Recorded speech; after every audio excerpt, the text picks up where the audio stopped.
Hey everybody. I, like the rest of the world, am shocked by the death of Stephen Boss, Twitch.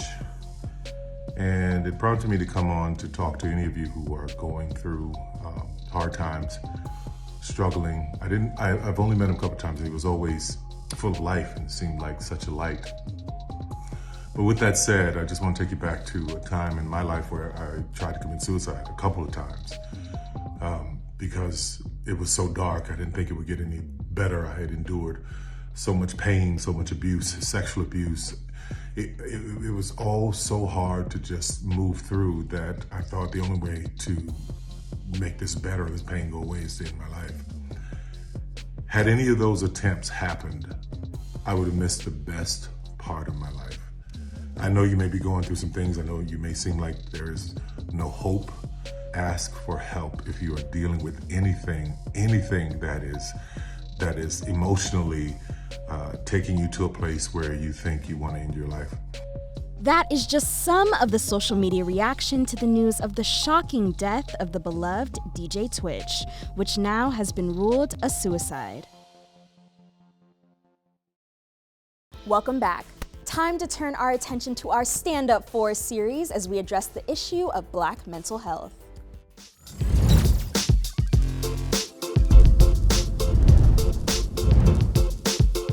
I'm Yasmine Cheyenne. I'm from Brooklyn, New York, and I'm a self-healing educator and author that teaches people how to create practices that help them live better lives. When I was 19 years old, I joined the United States Air Force and served on active duty for 5 years.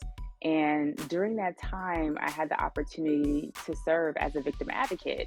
And I supported people who had been victims of domestic violence, sexual abuse, and that's what really sparked the mental health journey for myself and the work that I do today.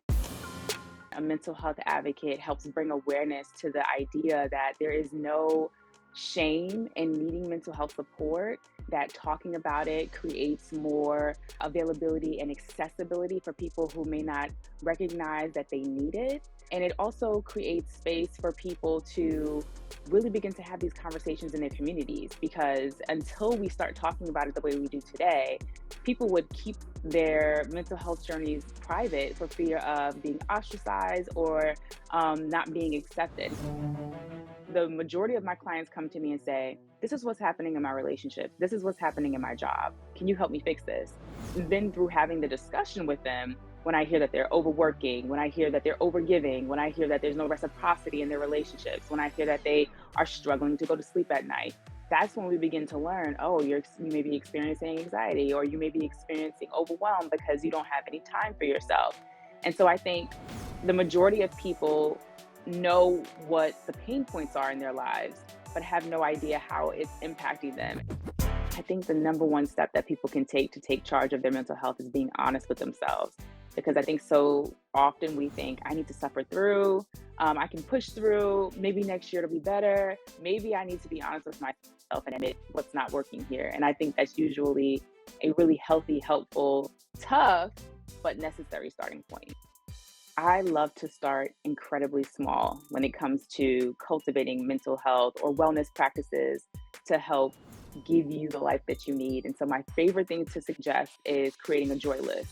It's very simple. You can do it on your phone in the notes section and just write down like 10 things that bring you joy. And it can be as simple as turning on music, dancing to Beyonce, you could be gardening, you could be, rearranging your closet. But the important thing is recognizing that life won't always be the way we want it to be. There will be ups and downs. There will be tough parts.